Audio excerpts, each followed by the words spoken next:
How do you do, ladies and gentlemen? What's the real truth about Citizen Kane? It'll probably turn out to be a very simple thing.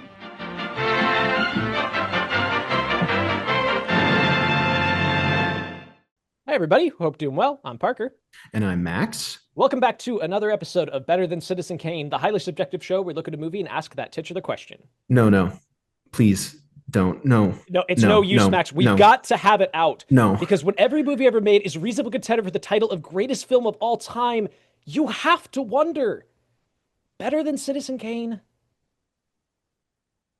This week, Parker spent too much money on a dress, which is fine. It's not like it was just the fabric or anything. And a little bit later, I'll be going skating with my sister. She said I could come last time. But before we break the ice and dive into all of that, we're reminiscing on the past, the present, and a little bit of fiction as we discuss writer-director Greta Gerwig's Little Women from 2019 with this week's special guest, Amy Whiting. Amy, thank you for being here. Thanks for having me. Woo! So excited you're here. Max, I've got terrible news for you about that fabric. We'll get into it later, but don't. Well, but no, it's fine. It's fine because it was just like a dress and it was $50, and especially with all the bearings and everything costs. Can we talk about this off mic, please? I really don't want to get into this in front of people. Starting to get the sense that Parker doesn't want to be on the podcast because maybe he wanted to be on a podcast with someone richer, but actually he does enjoy it deep down. Parker, I cast you as Meg in the intro. You don't say. I just want to open up really quick. Amy already talked to me a little bit about this, but Parker, you can reject the Meg if you want. The 2019 film with Jason Statham, and you can also reject me.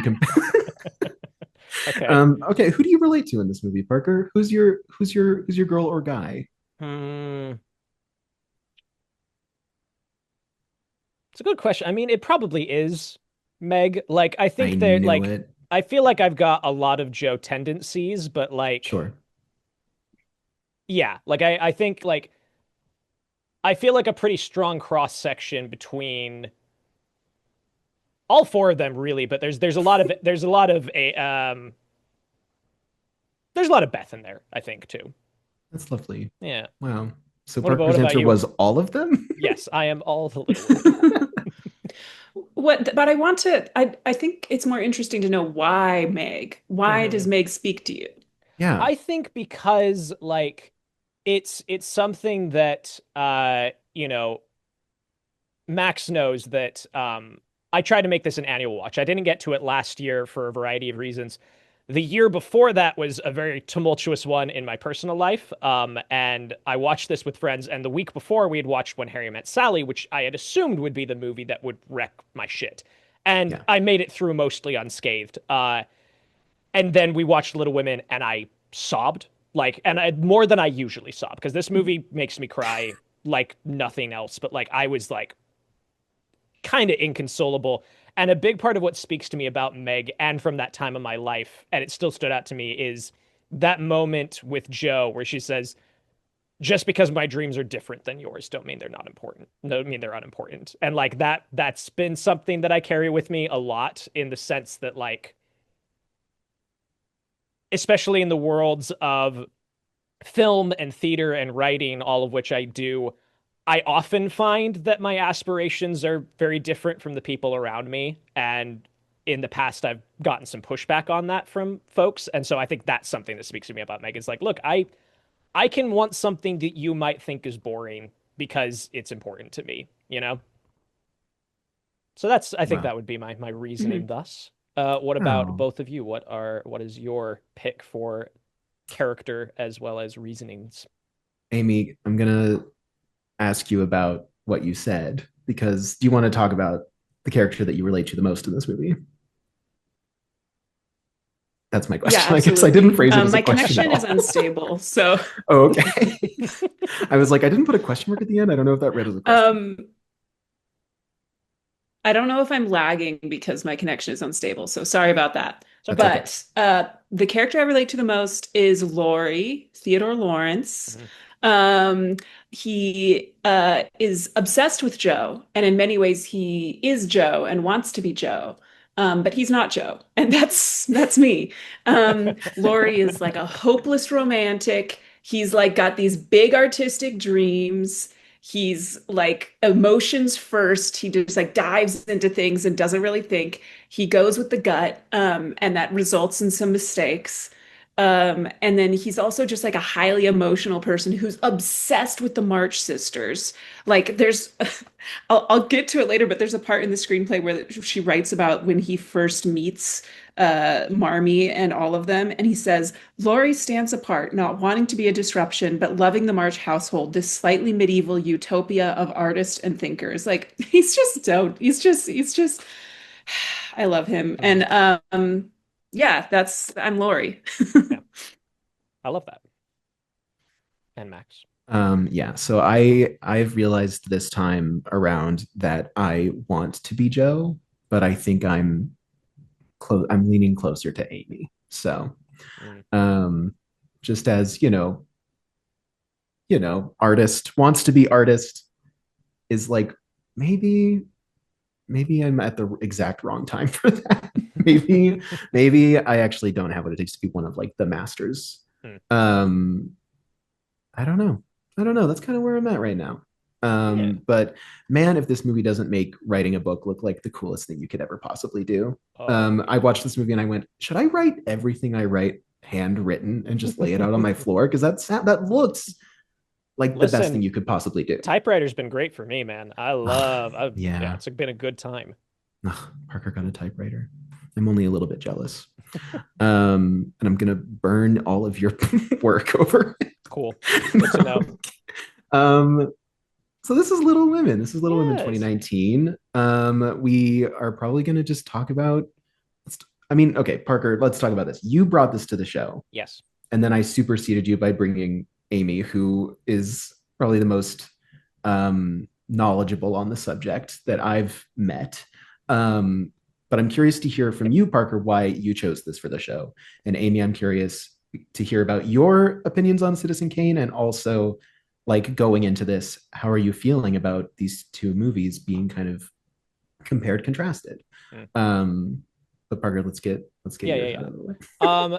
I brought this here for twofold reason. First of which is obviously personal. It's a movie that I love a lot. And as I talked about in my last Letterboxd review, it is such a betrayal that Letterboxd doesn't let us do top 5, because this oscillates between 4 and 5 for me all the time. Like, but it is firmly in a top 5 all the time. And like, I need it on my profile, but then I'll watch RRR and that'll slip back in, and they keep trading places. But I love this movie so much. It is, despite what happened last year, it is an annual watch. Like, I've watched this just about every year since it came out. So that's like just a personal note. We bring movies that we love to the show and movies that we think are great. And I do think this is a great film. And then I also brought it just from like a professional standpoint, which is that I've taught several times now for a couple different schools history of film courses. And what I've tried to do is marry history of film with artistry of film. So we have a textbook covering the historical aspects, but then each week I will choose a different aspect of film, of editing, mise-en-scène, cinematography, and choose a film that highlights that is still historically, relevant. And Little Women has consistently been my like week 2 film, where I start with something really baseline that people can sink their teeth into, people know a lot and think of as just like, well, that's a popcorn movie. A lot of the time it's rated as a Lost Ark. It's usually a Spielberg. Sometimes it's Jurassic Park. But then week 2 is film form. And I always do Little Women because I'm like, hey, let's dig into this a little bit more. Let's find something that is still broadly appealing to an audience. It's not super avant-garde and inaccessible. It's not emotionally distant, but there is some artistry going on here. There are things to unpack and there are things to learn. And so that's part of the reason why I brought it here. And it always makes me laugh consistently. There is always a handful of students that I have who, more often than not to make a generalization, are usually kind of like Christopher Nolan, Fincher film bros. And they're like, I just got confused by this movie. Like, I didn't get, like, when we were in the past and when we were the present. I'm like, hey guys, it's the color blue and the color orange. Like, it's not hard. I promise you, this is not difficult. And that The number always of makes me times laugh. that Parker and I have like ranted about this and said it's color coded, like It's right yelling it's there. color coded is, Yeah, I think, truly. that was one of our big first discussions of this movie. Um, But yeah, so Lovely. those are the reasons I brought it. And Well, then oh even good. the Oscar voters. Do you remember when the Oscar voters? Yes. Oh, Hmm. sorry. No, no. No, go Yeah, ahead. yeah, yeah, yeah. Please. Delay. Delay. Um, Sorry, my connection It's is so okay. It's unstable. not Should I all good. No, it's all It's good. fine. We got this.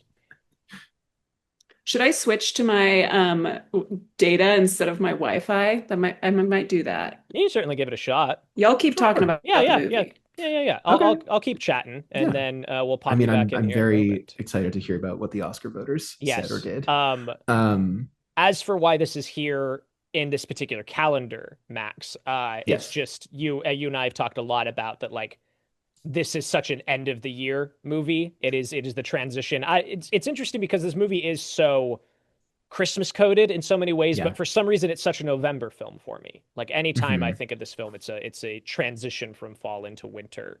So those are the reasons that I brought it to the podcast. Would love to hear what Amy was talking about with the Oscar voters. Mhm. Okay, am I back? Yeah. Yes. Okay, slay. Okay, so apparently one of the before the I guess it was the 2020 Oscars, they like interviewed some of the voters about what they were thinking, and an anonymous voter shared that he was confused by the timelines of Little Women, and he was like, I can't keep track of it, and yeah, it's just absurd to think that Which there's two timelines and they're color coded and they have different hair and it's not that and complicated. they move forward parallel. Like Yeah. Yeah, it's not there's like we're moving themes. around a lot. It's like the present is moving forward and the past is moving forward. And Hmm. Mhm. watching Hmm. it this time, because I haven't this was my first time revisiting this since I saw it in theaters in 2019, because I was too scared to bring it into the 2020s. I wanted it to be perfect and snow Mhm. globy and just a wonderful movie I saw on New Year's Eve 2019. And anyway, watched it, loved it. I'm so mad that I haven't rewatched it 1,000 times. But where was I going with this? But like I was surprised after hearing, Parker's students complain and like people online being like, it just doesn't make any sense. I think I had a friend be like, yeah, it was good. I couldn't follow it. And like Mhm. watching it this time, I'm like, no, this is like a perfect screenplay. And Parker, I love that you bring it in for film form, Yeah. like because the shape of this makes sense and is perfect. And like it I was trying to explain it where it's like a scene will happen and then we go back to the corresponding scene, because this is just like the first half of the book and the second half of the book layered on top of each other. Mhm. But like when it goes back, it's like it flows, it makes sense, but it's not as obvious as like, wow, I wonder how Amy met Fred Vaughn. Like that's not the question that we're asking going into the beach flashback, but it makes sense that like Laurie is thinking about that. Or like it reads well as just like echoes and parallels, not just memories, but it is so much memory as well. Mhm. So anyway, I just wanted to speak to that. Very well put. um, but okay, Amy, what is your personal history with this? All right. And what are your thoughts on Citizen Kane? Okay. Well, I'm a Citizen Kane fan. I have my criterion right here. Very nice. I love Citizen Kane, City K. It's a great, great picture. Mhm. But I also grew up with this is my childhood copy of the DVD of Little Women 1994, directed by Gillian Armstrong, Mm. starring Winona Ryder, Kirsten Dunst, and Susan Sarandon and Christian Bale, and many others. So I grew up with this movie. This is like my childhood. And I would watch it constantly. I still think the 94 is a five-star picture. It's great. I love it. So I was obsessed with that. And then I subsequently read the book. And I was like very much a Jo March childhood girl where I was just like, I'm not like other girls. I'm a tomboy.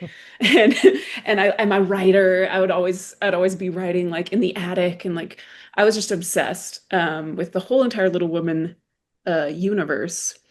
And then in adulthood, of course, I became obsessed with Greta Gerwig, as any sane person should. Mm. And then, the casting and announcement and that she was writing it came out, and I was just like, holy shit, like nobody like this has been remade so many times. Um, and yet I felt such confidence that like this was the right move.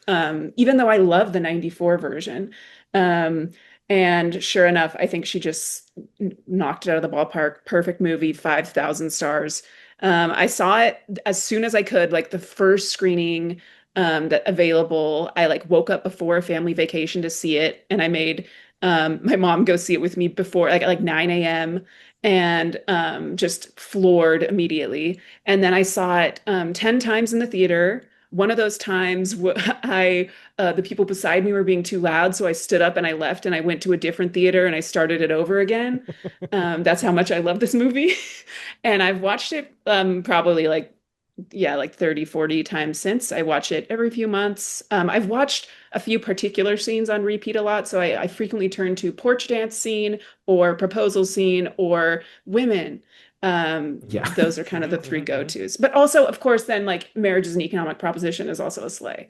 Yeah. So Mhm. that's my history. I love this movie. I used to make t-shirts out of the screenplay, but then they melted in the washing machine. Mm. I have my FYC for your consideration Oscar voter screenplay here. That is also color coded, by the way, Why would they just so that publish the these boys things? don't get Like, confused. Fantastic. yeah, like that's so cool. Just- It breaks my heart that Yeah. studios won't just publish these. Like, I just give them to It's me. I want them Publish so screenplays. yeah, bad. yeah. Yeah. A24 has started doing that, correct? Like they've Mm. started publishing But like screenplays, they but only haven't the ones done that I them. don't want. Well, like they're good ones, but it's just I want more of them. It feels like they Yeah. haven't added a new one in ages, And And then so that, yeah, it was like the last one, like Everything Everywhere. Did that one get I think published? so. I Yeah. think everything ever got published, but it's like that and Hereditary. Oh, hey, look at that. Hey, Amy just brought in the Ladybird. Lady Bird one. Yeah. Yes. Lady Bird screenplay. hmm Obviously. Yeah. They're And really I nice. want more of those. They're so great. Yeah, they're fantastic. So I'm thrilled to know that you have the for your consideration. I got Max the Yeah. Glass Onion one last year. It's true. Good. I have the Glass Onion one. Yeah. And delightful. But I one, should. thank you. I also want to promote the screenplay PDF is available for anyone to read it because they released it for the Oscars. So everyone should download this PDF. I want to recommend this PDF. It's called Little Women Screenplay Final Draft, and it slaps. And I highly recommend reading it, especially because the little margin notes from Greta Gerwig describing the characters, describing the scenes in her own words, are just like exquisite and devastating, and it's just gorgeous. So highly recommend reading Love the PDF. Very Okay. Fantastic.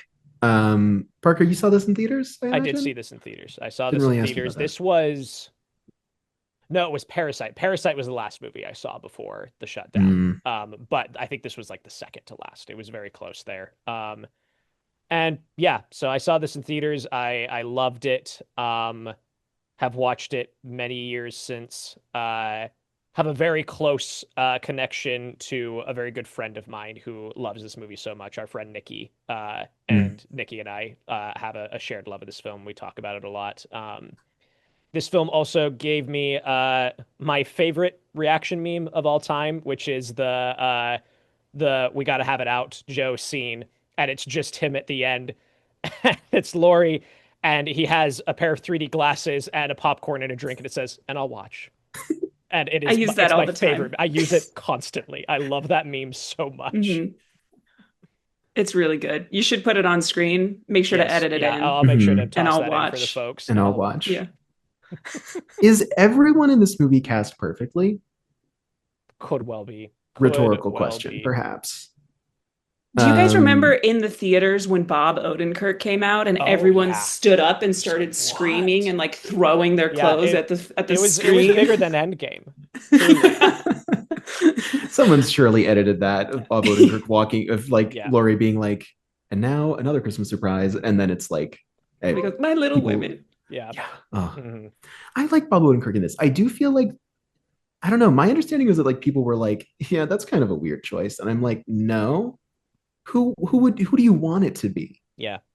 Like, he He really needs- looks He looks the part. Yeah, I think so. So? Like I think that's a so. man who's been through a civil war. Well, and you need someone who reads intelligent and soft and quiet Hmm. while also seeming like I don't know. It's the role of Mr. March, whose name I do not know. I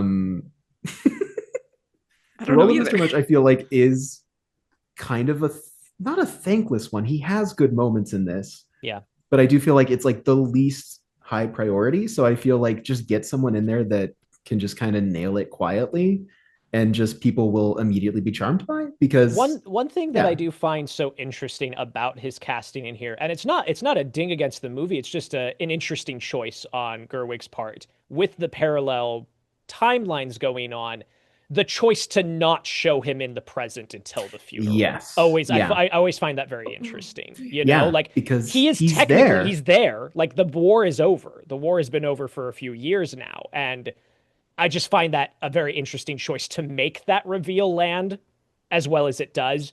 You have to sacrifice him being a presence elsewhere. Hmm. And I like Mhm. it Yeah. really, I never catch on it. It's just something that I think about every once. I'm like, that's a very interesting choice, in Well, the name of a reveal. I think it aligns with the historic basis. So, like, a lot of Little Women is based on Louisa May Alcott, the author's life growing up in this Right. little commune.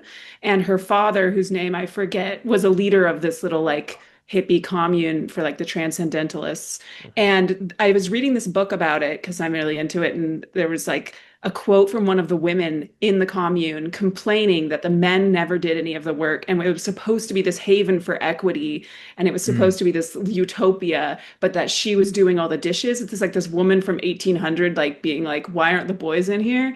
And Mm. I think that that was very interesting kind of insight into like the Mr. March as like, well, he's not perfect. Yeah. Yeah. And like, yeah, he's this really cool, like forward-thinking progressive dude, but also, Hmm. Yeah. Yeah. Yeah. Yeah. No, I Yeah. agree. Definitely. I think that's a good observation. Speaking Um, of, how have we all read the book? Max, have you read Little I Women? have not read Little Women. If you'll believe it, Parker, I had thought about reading it 4 days before we recorded, and You then don't say. I have a tendency to do that, and I have been busy reading a different book Mhm. that I can talk to you about off mic I at a see. different time. Yes, yes, yes. Amy, have you read the book? yes, though actually I haven't read the full thing through in a long time, in several years. Mm, Usually what I do now is I like go to excerpts or scenes. Like I'll be like, how was this character introduced? I want to yeah, reread that. But I haven't actually sat and read it through in a while. I haven't. It's been a long time since I've revisited it, but it is one that I grew up reading. It was in our home library, and I did enjoy it quite a bit. It's not like I try not to, discount my own inherent sensitivity and connection, but I do like I call it out a lot that like I am so grateful for the fact that I grew up with sisters, and specifically an older sister, and like having her in my life and being close in age to her, it's 3 years between us, introduced me to a lot of things that I don't think that like a young man in my situation would have gone out of his way to do otherwise, and Little Women being one of those for sure. But yeah, I have read the book, but it's been several years. That's so interesting because I almost feel the opposite. I only have older brothers. Mm, This is another way I'm like Lori. I only have older brothers, and I always wanted sisters. And I would sob watching the 1994 movie growing up because I just wanted sisters so bad. aw. And that's kind of the Lori core. He's just like, I want to be in I here. I want want to to be be in with my I was gonna family. say, Yeah. Parker, that's very like you being like, if you hadn't, yeah. Anyway, no, this is good. I agree. Um, I had never read this, and I hadn't seen a single. I think I'd probably seen parts of the '94 version, but I had never seen a version of Little Women until I watched this in theaters for the first time. Mm, And then was just like, oh, this rocks. This is really cool, and I love this. And as similar, Parker, as someone who has an older sister, but just one sibling, mm, I also watch this and I just go, because my parents always wanted a bigger family, but they could only have the two kids that they had. mhm. And so, weirdly enough, this time watching the movie, I was like fine until um, when Frederick arrives and they're all sitting down for Christmas breakfast. Mm. That's when I started crying this time. I was just like, okay. It's like, Imagine all your friends and family being at a table together. That's lovely. Yeah. And then I didn't really stop crying. Okay, real quick, I just because I brought up casting and we only talked about Bob Odenkirk, I do feel like the most important role, the titular role. I'm just, I'm hyper conscious of Parker and I being the hosts of this show, and you got to breathe, you got to relax a little bit. It's okay. Not to only talk about the men again, but I think Chris Cooper is lovely in this, and it's really surprising to me. Cooper in this. Having really only like noticed him in The Muppets 2011, and then I was like watching this time, and I was like, "That's Chris Cooper." Yeah. I think he's delightful, but that's setting aside the old men in the movie. Well, and let's not forget Tracy Letts. I'm sorry. How could I? Tracy. I'm so sorry. I forgot about Tracy Letts. He's also another great old man in this movie. Yep. When you mentioned like, oh, what's the character that you align with most? Like, someday I want to be Mr. Lawrence. Like, that's the goal. I thought you were going to say you wanted to be Mr. Dashwood. No. I was like, Parker? Parker, huh? Parker's like, just because my dreams are different from yours. And I'm like, well, but hold on. I was listening to Greta Gerwig's interview on the DGA podcast with Ryan Johnson from the time this came out. And she talks about how she knew she was going to be writing this and making this while she was shooting Lady Bird. And Saoirse Ronan heard this and like tapped her on the shoulder and was like, I heard that you're making Little Women. I'm going to be Joe. And Greta was like, okay. And then she like looked over and saw Timothée Chalamet on set and was like, oh, he's very Laurie. And like that came together, and like at some point heard from Meryl Streep, and Meryl Streep was like, I'm gonna be in this movie. Like it seems like the majority of this was just people lining up to be in Little Women. I love that. Which I think is lovely. And so here's a casting question for you. Who, like this, we've established that this might be the most perfectly cast film of all time. Mm-hmm. Who is your pick for, like, if you had to pick one for the best casting? My vote is Laura Dern as Mark. Like, I think that's perfect. Like, I think that is flawless casting. When they like bring Meg home after the dance, and they talk about like be perfect introductions to parents. Yeah. But like when Laura Dern opens the door, you're like, yeah, that's everyone's perfect mom. Like, yeah, that's. May I read this? Please. By all means. Okay. So it says, so this is her introduction. A laughing Marmee holding a book and covered in flour opens the door on Laurie and Joe supporting Meg. Marmee has none of the pretensions of other mothers, no artifice. She's a hippie before they existed. I love that. Again, Laura Dern. Like, that's like, you read that description, it's like, okay, who do we cast? You get Laura Dern. Like, truly, like, I don't know who else you could have for this character. I love Susan Sarandon in the 94 version. I think it really fits, especially with like the hippie progressive persona. And in the 94 version, she has a few more quotes like kind of about Marmee's political views, which is interesting. So I do have some amount of allegiance to Susan Sarandon being Marmee for that reason. I think just because I grew up with it. And I think that also it just aligns with my picture of Susan Sarandon in real life, you know, getting arrested and such. Yeah. I mean, it also kind of depends on who you're casting as her daughters, right? Like Susan Sarandon is not a good Marmee for Saoirse Ronan, Florence Pugh, Emma Watson, and what's Beth's actress's name? You were on a roll. I feel so bad. I literally saw it in credits and I was like, I have to remember that. And yet here we Eliza Scanlon. Thank you. Scanlon. Thank you. Scanlon. Scanlon. Yeah. Like she makes sense for this. And also I was just thinking about it. I'm not super familiar with Eliza Scanlon's work before this, but all of these other actresses akin to Laura Dern started fairly young. Like Emma Watson obviously got started very young. Yeah. Saoirse Ronan very young when she starts, and like Florence Pugh also fairly young when she starts acting. Like, and I feel like that's just like a little note that I just thought of like Laura Dern, you know, is in Blue Velvet when she's 18. And I feel like that's kind of interesting to me. It's kind of like, what if everyone playing all of the March women were all started as like not precocious, but you know, like like these like talented young women, Little Women, if you will. And roll credits. Oh, oh, well, okay, that's the end of the show. Had a lot more to say. Mm. Um, I mean, yeah, like you. So Parker, you say that Laura My Dern's vote's the best Laura Dern. casting in What this. about you two? What do you think? You have to pick one. I have to pick one. Saoirse Ronan. Yeah. Mm, Okay. Well, if Amy's I taking Saoirse Ronan, then yeah. yeah. Okay, go ahead. Sorry. Uh, I'm also a big Katharine Hepburn fan. You can't mm. see, but I have a portrait of her across from me, watching down at me. And And she'll so watch. I really love the 1934 version with her. I think Yes. that is like extremely good.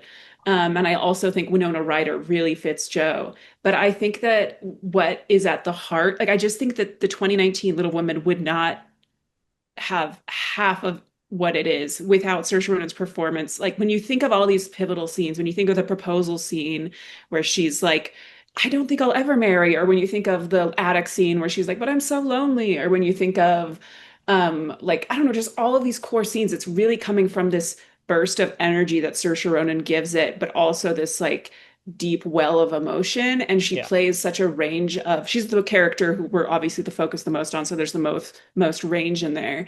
And I just think that Saoirse Ronan is incredible always, but especially in this, I think she really drives the energy of the movie. Mhm. Mm. Yeah, I agree. And I completely agree. And I think I would say Saoirse Ronan is like the most crucial and best casting in the movie. But I'm also gonna give a shout out to Timothy Chalamet as Laurie because Any if Laurie isn't someone that like I remember coming home from the theater with my family, and this is like me and my sister and my brother-in-law and my parents, and we just started having an open and honest discussion about whether or not Timothy Chalamet was hot. Just as a family, we were just like, so like, does he work? And we were So like, important to have that discussion with mom, your is family. he hot to you? And like my dad was like, what's funny is my mom was like, no. And my dad was like, really? Because my dad was like, my dad was like, Dang, let's go, Dave. my dad was like, I think he's charming. He's a nice young man, Nice young man. And like, so it was really funny. We're like, my mom and my sister were like, I don't know. And me and my dad and my brother-in-law were like, we found him very nice. Like we thought he was Magnetic. great in that.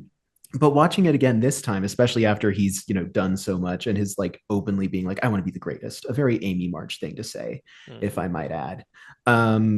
Watching him in this again, I'm like, no, this is like really measured. It's not like, you'd think that, someone like Chalamet, who now is like, I want to win an Oscar. Like that is who I want to be. I want to be one of the greats. Yeah. You'd think going back to his roles, you'd be like, and you can see that, and it's like annoying. Like you can tell that he's trying really hard. Yeah. But like in this, I think what he's doing is very fairly effortless. And I was like, well, this is why he got cast as Wonka. Like him in the scene which starts with Emma Watson faking an English accent, which I find delightful. And then Saoirse Ronan and Florence Pugh, like they're all being like, quiet, quiet, quiet. And I think that's very funny. And he like it's so important that he fits into that scene. Mm. And when he jumps out of the closet and is like immediately starts doing it with them, you buy it. Like he works so well right from like his, he works well in like the present day. Like we're introduced to him by Amy, which I think is really nice. Like that's something that's nice about this version of like, putting his introduction as Amy seeing him again for the first time. And so you see him first as like this young man who's been traveling Europe and she's like drinking, gambling, flirting across Europe. And he's like, I don't know. And like he plays that really well. But then to have the porch dance, I think he's delightful in this. And I think if he wasn't, if it was felt too egoist of a performance, if it felt too showy, then I don't think it would work. Like the proposal would feel awful if you feel at any time that he's pushing himself toward her. Instead, it feels desperate and sad and achy. And I think that's why people relate to it so much because it feels more genuine. Okay, So that's my take. Okay, go ahead. No, just I it's great points across the board. I agree. Wonderful casting from these folks. I have a final big question before we get into summary that I've been so interested to hear your thoughts on is that when this movie came out, and still to this day, it caused a fracturing within online film discourse of in this film specific, I'm not talking about other movies or the book or anything, like as portrayed in this film. Should Laurie and Joe end up together, or should Laurie and Amy end up together? Like I watched the battle lines be drawn with folks when this came out. It was a big conversation point. And I'm You're so saying curious it like we think. weren't there. Yeah, I was on the front lines. I was on the front lines and you weren't there. You didn't know. That's exactly what I'm saying, Max. Right. Yeah. Right. Of course. You always put Yes. so eloquently into words what I'm trying to get across. I think I do. I always understand you. Anyway, what are your thoughts and feelings about this? I think that Greta has made it clear that she views this as a rom-com in which Joe is courting her book, and that's why it ends on a shot of her with her book. Greta talks about that being like the big kiss at the end of a romance movie, but in this case, it's Joe watching her book being printed, and that being the culmination of all of her hopes and dreams throughout the movie. So I think it makes a lot of sense to have that be kind of the core relationship. I think when I was younger, especially with like the 94 version, I really wanted Laurie and Joe to be together. But now especially with the 2019 version, I really like kind of how Greta developed the Amy and Laurie relationship. And I think the more interesting question is, does Joe actually end up with the professor, or is that just the fictional reality? And I also kind of like, I like the possibility that it's all of them are separate timelines and they're all possible. And it just kind of depends on the viewer. And I think it's really interesting to hear what each viewer wants from that, because everybody is like, oh, I really want her to be with him, or I really want her to be with him. And I think that's what's so cool about what Greta did, is that she created this completely open-ended conclusion. Totally. Which is why I asked the question. And Absolutely, is such like, I don't know, to me it feels so bold to be like, but I mean, she talks about how she's like, I wanted to make an ending that I think Louisa May Alcott would have actually liked. You know, but she also is like owning up to the fact that that book, you know, she talks about how reading that book became ritualistic. It lives in her. Like that was her shit when she was a kid. And so like, she also recognizes that like people also want like Joe and like the professor to end up together, especially if she casts someone as hot as this man. Louis Garrel. Like, you want to see that, and she recognizes that. So literally, she's like, "Actually, you can have your cake and you can eat it too." She's putting her foot down and saying that that's possible, and I think we should all be very thankful for that. Sorry, Amy, were you going to say something? It just makes me think of the Patrick H. Willems essay, which is my favorite, on Little Women, in which he shows how Greta's interpretation kind of reflects the real life story of Louisa writing the book, in which she was pressured into having Joe end up with somebody. Louisa May Alcott didn't want Joe to end up with anyone, and then her editor pressured, like as portrayed in the movie, pressured her to end up with a man. And so then Louisa invented this professor for that reason. And so I think Greta really honors the legacy of that by creating a world in which either she ends up with the professor or she ends up with the book, and you can kind of pick and choose. But it's very clear that like Joe is not ending up with Laurie, at least in that interpretation, because Louisa was always very insistent on that. But also like, come on, it's Timothée Chalamet and Saoirse Ronan. See, okay, so this is the thing, is that I completely agree with you 100% about Joe's love stories with the book. 100%. Like that reads so clearly.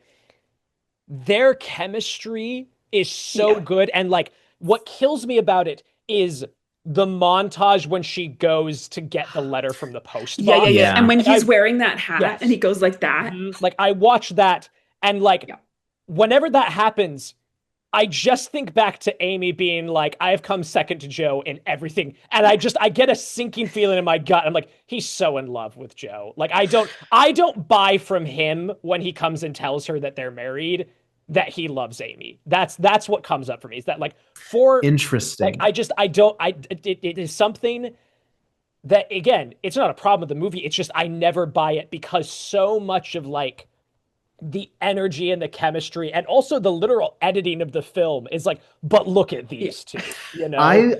Okay, I'm gonna push back on this a little bit. I'm gonna stick up for Laurie and Amy because I think every great moment of Laurie and Joe is in the rose tint of the past. Right. Sure. Mostly because she ran away to New York and, it's not like they were going to hang out after that. They were going to do a play after that. Mm-hmm. But like, I think that the way that Laurie says, I will always love you, but my love for Amy feels different, I think is really nice. I was just seeing, unfortunately, it might have been a YouTube comment quoting Greta Gerwig. So there's no way to know if this is true. One of my favorite sources, YouTube comments quoting Greta Gerwig. Peer-reviewed YouTube comment quoting Greta Gerwig, where it was like, Laurie's proposing to Joe because everyone's leaving childhood. Like that scene opens with Joe being like, Meg's married and, Beth's, it's like everyone's wrapping up. Like this is, our childhood is over, right?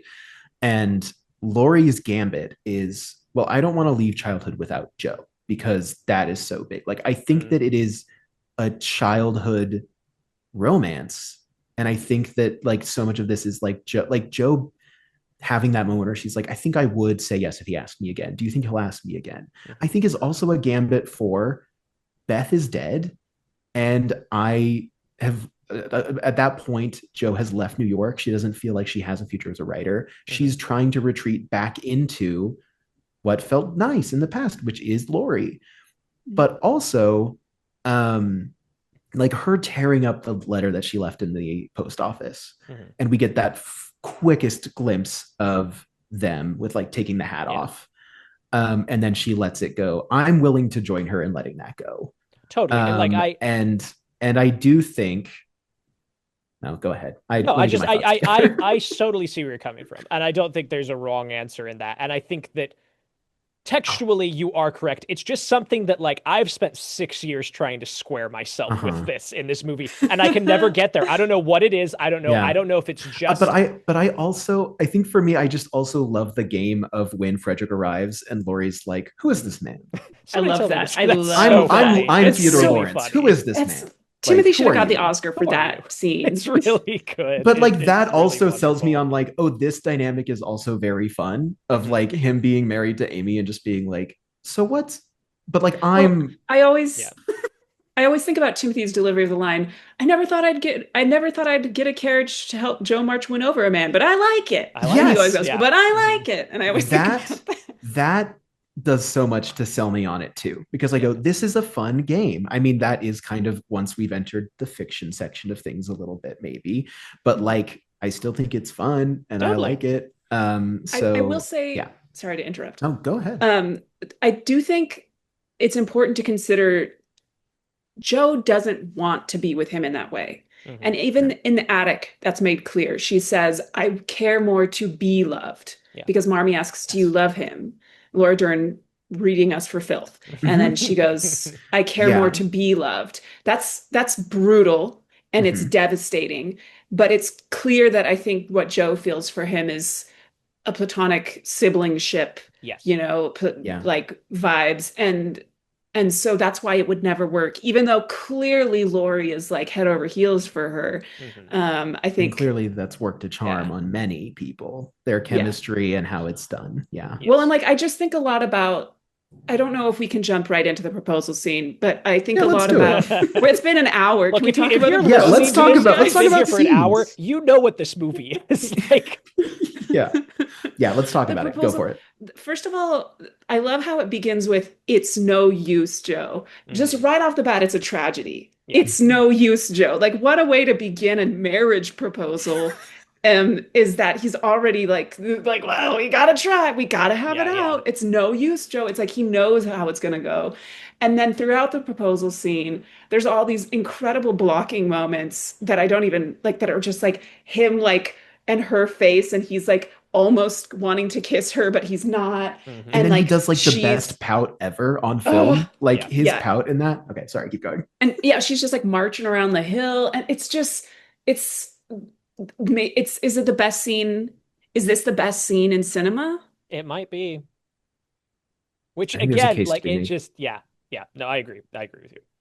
And the porch dance scene really is, to flip back, porch dance scene really gets me because that's when they meet, and there's this incredible moment when they're dancing. It's da da da da da, da, and then he like reaches out his hand to her, and she like looks behind.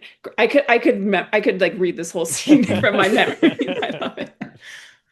Yeah. No, Ugh. it's like it is it I think it is such a testament to the performances, to the writing, to the directing that like it is so choose your own adventure with all of this because everything feels so real and so tactile and everything has like there's just like you could point to evidence for any particular ending you want out of this film. And I love Mhm. that. I think Yeah. that is something that is so fascinating and unique about this as both just as a film and as like a love story and love stories, Yeah, is just I think it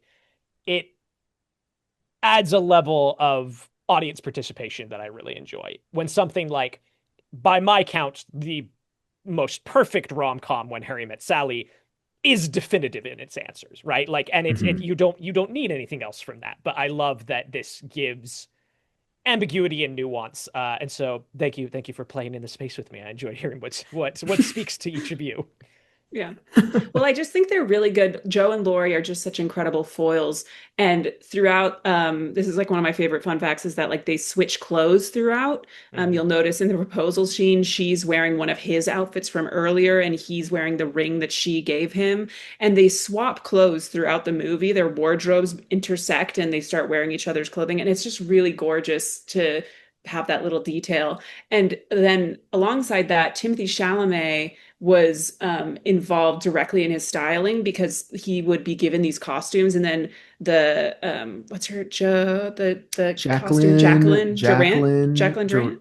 Jacqueline Duran. Yep. Yeah, she was kind of like she would be like go off and he would kind of like fuck up his costume a little bit or like put his bandana somewhere else or put his kerchief somewhere else. Mhm. And Greta Gerwig specifically like gave him this idea of like a Victorian dandy that she wanted him to imitate, and he viewed it as like kind of a similar thing to like maybe I don't know. It's just like with Timothy Chalamet's fashion presence, I think it's also really smart to make that costume such a part of his character as well. And I think it really lends a lot of authenticity to that performance. Absolutely. And I love that he's playing with it. One of my favorite little details that I heard about his costuming is that all of Laurie's suits are from the 1840s. They're like 20 years out of fashion because his Oh, grandfather is dressing him. So, like, he's also not fashionable for the time because Interesting. he's being dressed by an old man who's maybe not with it. So, yeah. like, then to have Chalamet as Laurie, like, playing with that and messing it up is also like striving to be more modern, Mhm. Mm. which is also kind of interesting and also to stand out more. Um, the costumes in this are so good. I love all the costumes in this. I love Joe's little green like dress up jacket that she puts on to write. The military coat. The military coat, fantastic. Yeah. Uh, I don't know. I'm kind of tempted to just like tackle the summary by like character scenes because so much of Yeah. the scenes in this are just like character motivated. Can we talk about Amy? If we're open to that, Mhm. specifically Parker, I want to highlight a letterbox review you made many years ago, Yeah. which was Florence Pugh trying to play 12 is hilarious. It is okay. Um, All right. Here's the thing is that like I love like doing this like it's a deposition. I love being like so 4 years ago, it 4 years seems ago that you here you said said like it is something that I have squared away with as the years have gone on. As I'm okay, sure I you've figured. noticed, as you are wont Yes, to do, I'm sure you've noticed that this has gone from a 4.5 to a 5. it And part of has. that And then you was stopped that I've complaining I've about Florence wondered Pugh. just because I'm like that 7 year stretch is such a formative one for children into young adults, and like you are changing so much that like there was something I thought about when I walked out of the film the first time. I was like, I love all of these performances from the sisters, like across the board they are wonderful and I love watching them develop. I Part of me is always wondering like would the first half be more impactful if they were age appropriate actors, if you had different actresses playing some of the younger sisters and then moving on. If you had And a Kirsten Dunst. yes, yes, a Kirsten Dunst perhaps. But like again, I think it works well for what it is. But it's one of those things of you have to suspend your disbelief the same way you do with a theater performance, which is something that you don't have to bring as often to film, but I think is something that Greta is playing with very intentionally, not just in this casting, but in the structure of it, in the writing of it, is that it's like, okay, look, we are going to present you with what we are being told is accurate portrayals of the past and the present, but the color grading and, like you said, the context of the future leads you to question whether the past is entirely reliable, right? Like leads you, okay, is this an unreliable recounting of memories? Is this rose tinted literally and not just visually? And I think that the casting lends to that. And so it reinforces itself. Yeah. I mean, quick question for y'all, because we all have siblings here. When you picture your siblings when you were kids, do you picture them as they were then, or do you picture them now? I think I picture them in rose-colored tint. I like, right. Oh yeah, I remember that time me and my brother made like our Beanie Babies have an economy. Right. And it's like, oh yay. But are they like the age that they were at that time? Mine like, are is when it that? Is it that? Yeah. I think I have very particular. Okay. All right. Well, never mind. Never mind. What about you? It's kind of like an amalgamation of my sister. It's like memories of my sister when we were like, when I was 8 and she was like 11. I'm like, I vaguely remember that, but mostly it's like she's more closer to like 17. Like now, like it's more of like an amalgamation. Like I'm like, that was my sister. So anyway, I was just trying to give some cred to Parker's thing. And then it turned on me when I found out that everyone has crystal clear memories of what their siblings used to look like. Okay, Amy, go ahead. If I may be insufferable and read a paragraph from Greta Gerwig's introduction to her screenplay, this speaks to exactly what Parker was saying. So she says, I structured the film to begin the narrative when they are adults and to enter into the story of childhood as we all do, which is as a memory, as a yearning, as a key to understanding who you are and where you are going. We are always walking beside our younger self. I wanted there to be a tension. Is that what happened, or is that how you remember it? Is that what happened, or is that how you wrote it? Yeah. It's good. Listen, that's an entire different podcast, and Max and I have had hours-long conversations about how incredibly messed up it is that like your memories will never be 100% accurate, and that like our understanding of history is not at all what actually happened, because it's like, well, this is a recounting of a recounting of a recounting of the person who won this battle, and the losers weren't here to tell their side of it. And like, if I think about that too long, I spiral. I get it. It bothers me so much. History isn't real. Like it isn't factual. It can't be. That was one of my favorite college courses I took. History isn't real. That's kind of it, but no. Anyway, that's a different conversation. Okay. But Amy, I mean, do we have favorite Amy scenes, moments, things that Florence Pugh is doing here? I mean, the line read on I have lovely small feet, the best in the family. That's like just that whole string in there is great, but that I think she sells youth really well in this. I think when she's playing young Amy, I'm like, she feels young. Like, absolutely. She has so many good lines in the middle there. I have never forgotten, even only seeing it once, I have never forgotten the way she says, "No, Lori, you're being mean."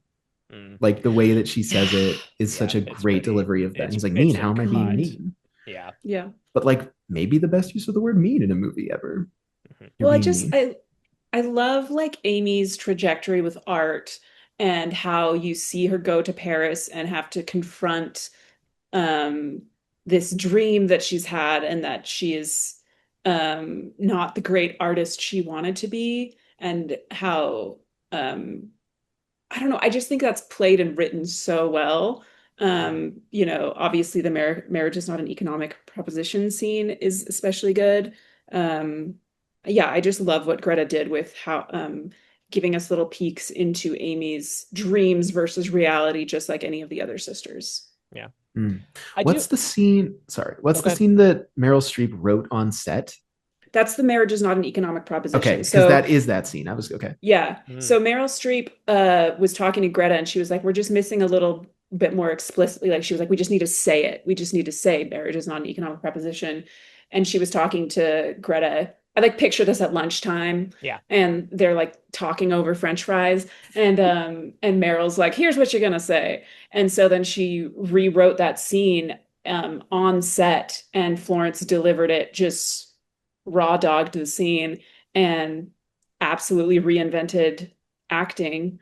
And yeah, that's like written by Meryl Streep, supposedly, if I'm remembering correctly. Yeah. Very cool. As much as I like Barbie and have fun with Barbie, rewatching this, I go, oh, the America Ferrera speech in Barbie is really trying to do this again. Yeah, And sorry, you kind of can't beat the like three different like monologues about being a woman that are in Little Women. Yeah. Like, no, you can't beat women. you can't. I just feel like That's it. women. Insurmountable.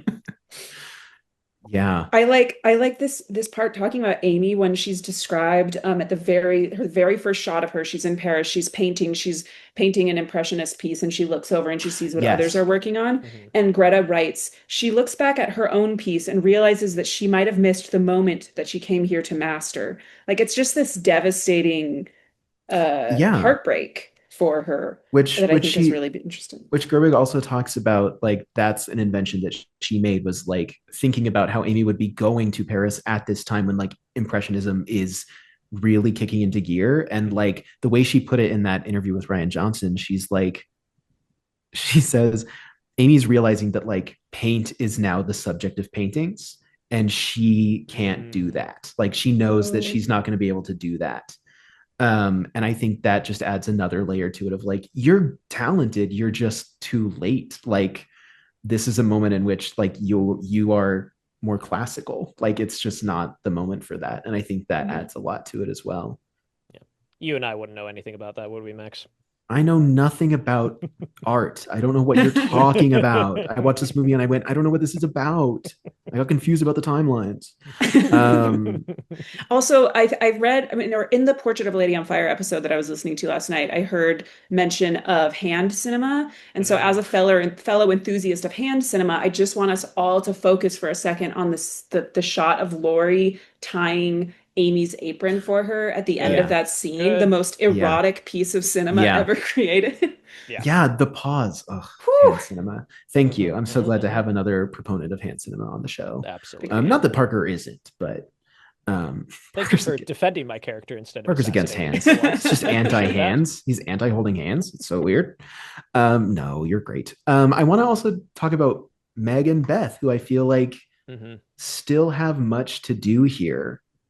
Beth specifically makes me ache, and not like you, like, obviously her death hits so hard, and like that is coming back to like teaching class. Like, when I talk to students about like parallel editing and framing, like we talk about that scene where it's like, okay, this is the series of shots coming down the stairs, turning the corner, Laura Dern turns, and if Beth is on the other side of her is whether or not we're going to cry. Right. And like, it's devastating. So obviously her death hits so hard, but like her relationship to Mr. Lawrence makes me weep every time. Him sitting on the stairs. Yeah. The way that when he's outside the house and he's like, it's different, I can't go in. Yeah. Like it just, she is so wonderful. And what speaks to me about Beth is that I would never describe myself as like a quiet person. I've always been very loud and full of personality, but I have been very outside looking in for a lot of life, you know? And like Beth speaks to me in that way. And like, I know that part of it is because they're trying to give her the surprise, but the scene where all the sisters are talking over her when she's like, we need to go bring them food. And like, we'll do it later. We're gonna do, like, just being so ignored in that group. Like, just makes me ache. Like, it just, I don't know. I just want to say also really something about Beth watching it this time for me is she's kind of the glue sibling. Like, I feel like in larger families, there's a glue sibling, and Beth is like throughout the entire movie is like, oh, well, like, no, you're really good at that. Like, she's like very quietly affirming her sisters, or like when Amy's like, what is she going to be mad at me forever? Beth's the one who's like, well, it was a great loss for her. Like, she is there for her sisters all the time and is also the quietest one. Like, she is a quiet kind of like love and voice in their ears and in their hearts. And so like that's what I think is handled really deftly, of like it's not so obvious of just like, oh, and she's the quiet sister. Like, I know that Chris Cooper says that he's like, is she the quiet one? Then she can come over and play piano, which I think is really funny. But yeah, I think the characterization of her really works, because we get these little moments where she's like saying nice things to her sisters and like reminding them who they are. Like, she has that, like, and is clearly like all of them are clearly very giving. Yeah. But she's the one who remembers to go to the Hummels and like is the one who's pushing for that and gets sick because of it. And like, if each of the daughters gets something from Marmee, like, she clearly is the one who has taken the most to, and they are all very giving, but like, she's the one who has taken the most to like that spirit of, we need to help other people. And I think like what I love about her portrayal here is that oftentimes in the abstract of Little Women, Beth just becomes a plot device. Like, when people discuss Little Women, it's like, oh, she's the one who dies, right? It's like, no, she's so much more than that. And I love that this movie lets her be more than that. I think about a lot. So in the scene when they're coming home from the dance, Meg goes, Beth, what's your favorite eye color? And this is just in the background, but Meg goes, Beth, what's your favorite eye color? And it's spoken over, so you can't really focus on it. But Beth responds, purple. And I think about that constantly. Why aren't we talking about this? I wrote that down because it was so funny, because she goes, what's your favorite eye color? And she goes, purple. And she goes, well, Mr. Brooks' eyes are blue. Yeah. Like, yeah.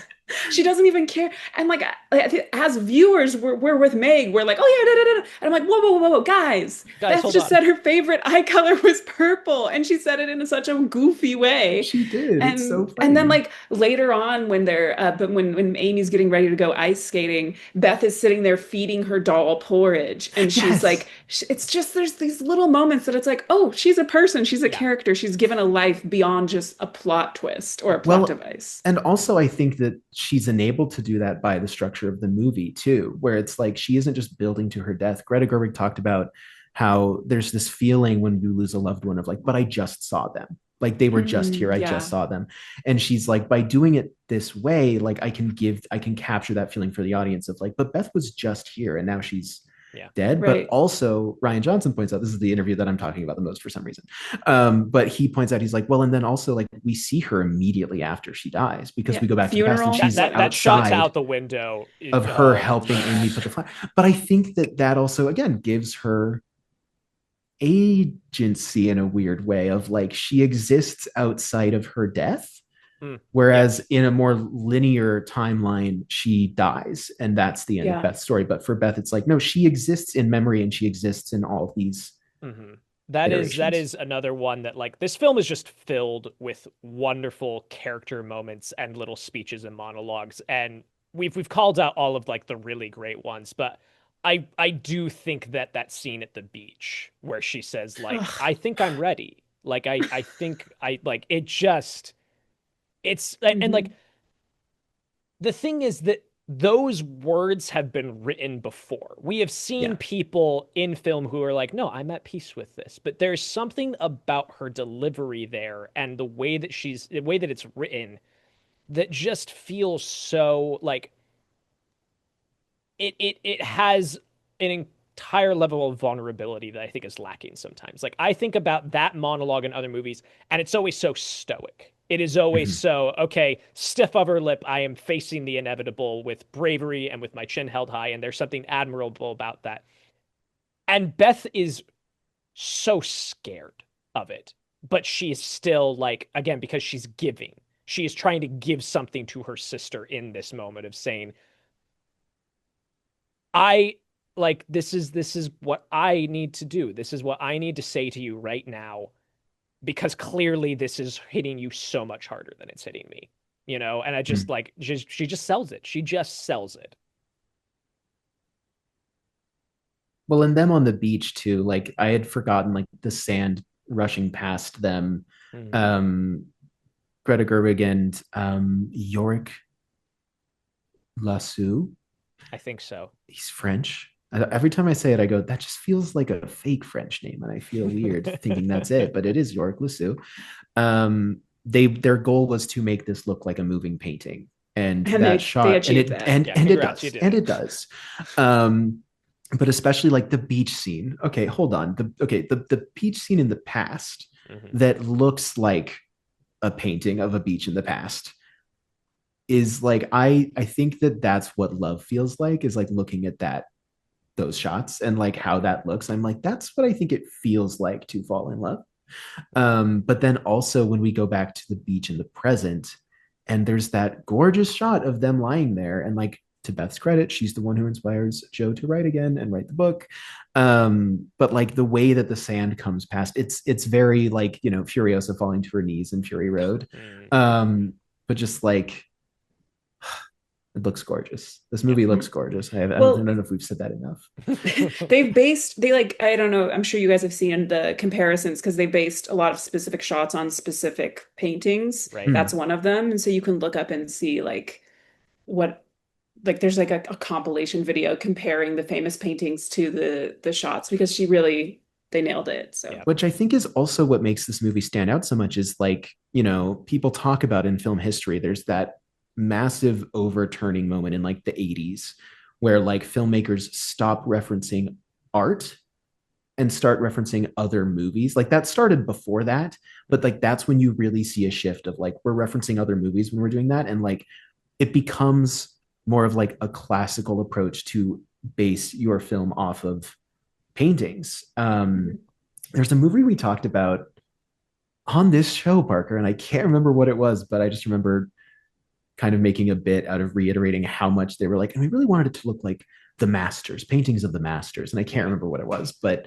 this, I think this movie stands out because one, shot on film, and two, is drawing inspiration from paintings of the time. Like, I think that also makes it stand out. Not to say that if your movie doesn't draw inspiration from paintings, it's bad. I just mean, I think it adds a level of tactility to this. And I love that. I agree. well, and also just to like add to the whole visual feast of it, they shot it in Louisa May, a lot of it in Louisa May Alcott's childhood home. So there's like paintings on the wall that she created as a child in the background of shots. And then they just did such an incredible job with the rest, I think, of the set dressing and everything to create such a rich environment of like home and memory and childhood. And I don't know, I think so much about the scene when they get like the ice cream sent over by the Lawrences, and it's just this like the most magical Christmas feast you've ever seen. It's just gorgeous what they did with like the colors, and yeah, it's just lovely. Shout out to production designer Jess Goncher. Shout out Jess. Yeah, let's go, Jess. Good job. Real quick, I do just want to highlight Emma Watson as Meg. If we're going through each of the sisters, I do feel like she came out of this with the least amount of praise. I just feel like people at the time were like, Emma Watson. I don't know. I just feel like the internet has a tendency to be mean You don't say. about her performance specifically, or you know.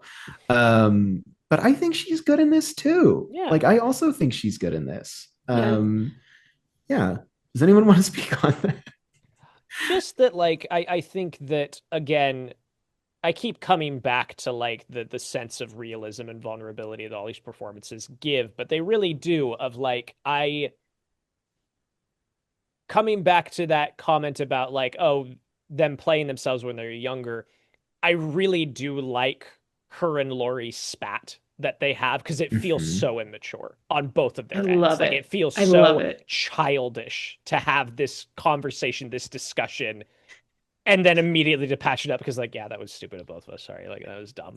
And it's just like it feels entirely age appropriate in a way that doesn't feel put on, you know? Again, like once you've bought into that theatricality that they're playing with, then you can suspend that disbelief and realize, yeah, these are two very young people trying to act like grown-ups and not doing a very good job of it. Yeah. And I like that moment with her quite a bit. And I really like when she and her husband reconcile, when he's like, no, like make the dress. Like that scene really gets to me too, and I think is just it is a lovely thesis statement for everything she's arguing to Joe that she wants on the wedding day. Like, it's like this is what matters, is like having someone who, when the shit hits the fan, will be there and will support you and will love you no matter what. And like their relationship is a beautiful example of that feels very lived in. Like a lot of Emma Watson's performance feels lived in to me, I think, in the best way. I think something I want to offer to this discussion as an academic is that James Norton and Emma Watson are two of the hottest people alive. And yes, naturally. And what an incredible couple to see on screen. Awooga, et cetera, et cetera. When I saw it with my grandma, I asked Grandma, who was your favorite person? Who was your favorite? Like, who do you think was the hottest guy in the movie? Because I think it's interesting to pit Timothy against Louis against James Norton and against possibly Chris Cooper and Tracy Letts. Let's be real. I was going to say. And my grandma said it was James Norton, and I was like, you're so right. So I just want to highlight that they're hot, and then I also want to highlight that I'm afraid that this may be the movie that pushed Emma to take a break from acting. And I'm such a big fan of Emma Watson. She's like childhood crush, aspirational feminist icon. I love her. And I really think that there's just so much hate for her performance that's so unwarranted and so rude.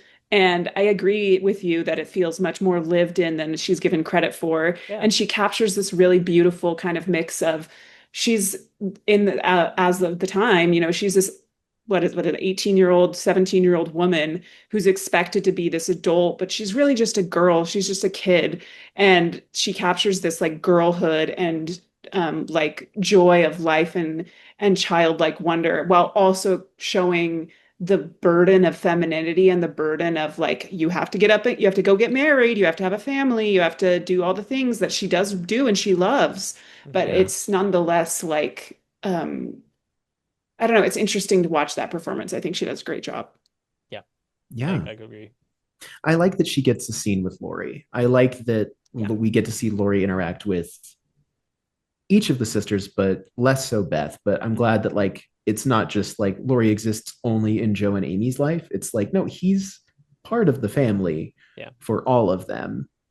And I do think that, and she's, again, like she sells them at the table when she's talking to John about the fabric she bought. Like she sells the regret and despair of that so well. It like feels uncomfortable to watch that scene because I'm like, I don't want to watch parents fight. That's not, like I'm like, this is hard to watch. And I think it's just really lovely. So I'm glad that we could put some respect on Emma Watson's name for this movie. Something else about that scene that I do appreciate is that it gives some credence to the marriage as an economic proposition, right? Because like it is so, it would be so easy for this film to fall in the trap a lot of other films do in like this particular context, where you have some stuffy character like Aunt Marge being like, oh, you'll be miserable, you won't happy, and then we see that they're thriving. Like nothing bad ever happens to these people,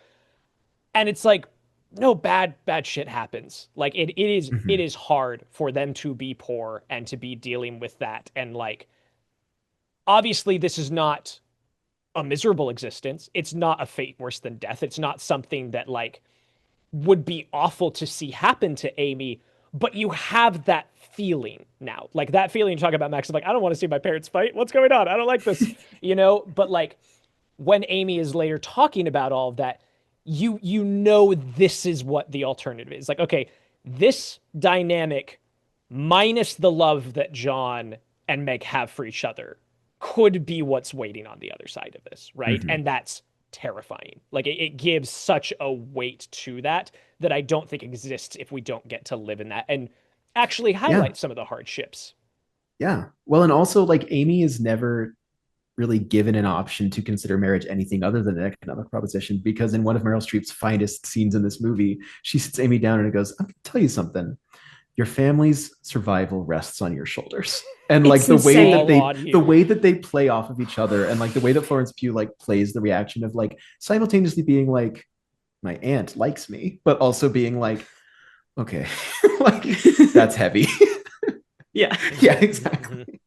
Totally. Ugh. Well, and then it cuts right from that to her rejecting Fred Vaughn's proposal because she's wondering about Lori. And ugh, ugh, that's all. I think it would be so every cut in interesting. this movie is fantastic. Okay, It would be sorry. so interesting to sit down and like map out whose memory we're jumping to every time one of these cuts happened. Like actually sit down and write every time. Okay, why are we going here? Who was thinking about this in the previous scene, and how are we moving from there out again? You know, I even just want to highlight one of my favorite transitions in this movie is when when they come into the Lawrence's home to collect Amy after her hand has been struck by her teacher, and like yes, it's just this explosion of light and color and laughter and sound into this like strict old man's home.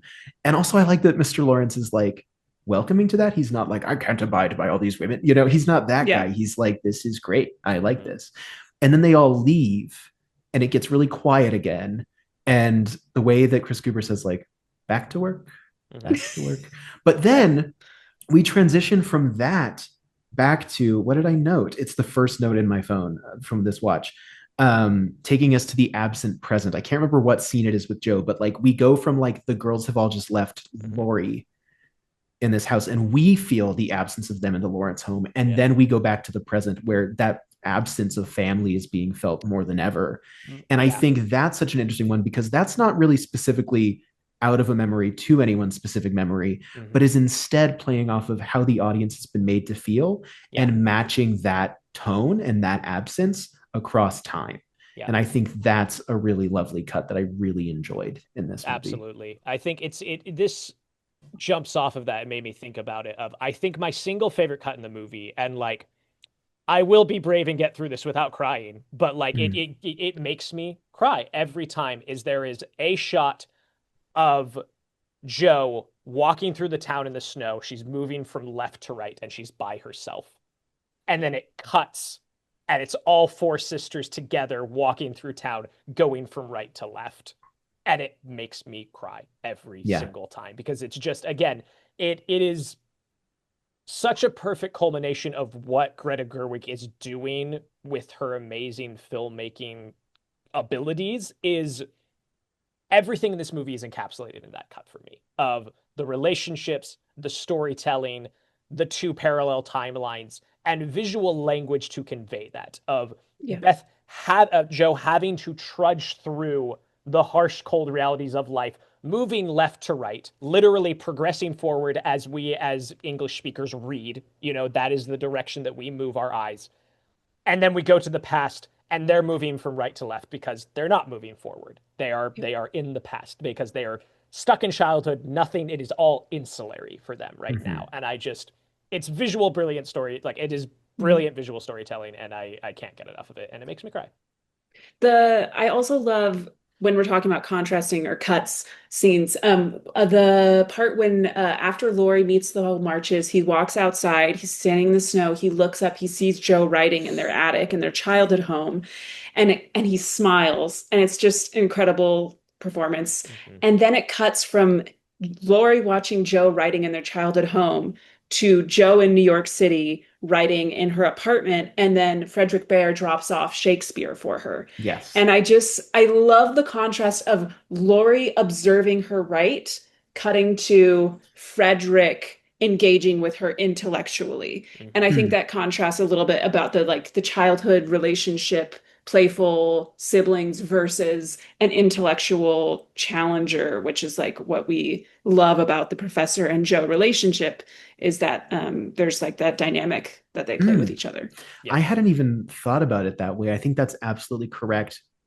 And what I also liked about it when I saw that was, we don't need, like, we've seen Frederick look at Joe a lot by that point in the movie, and we know, but also connecting the ideas of, no, you got it right. Because I was like, we don't have to see Frederick see her writing in the attic to know that he knows that, because Lori just saw her writing. Yeah. So we've already seen that, and we've made a connection of, like, quote unquote romantic interest is aware that Joe is writing, and we're playing off of that, but with the current situation. And also, as you just pointed out, is improved by that and like the intellectuality of it for sure. Yeah. And again, it's all respecting that like this story is about Jo as a writer. And Right. these Yes. men are obsessed with her, and fair enough.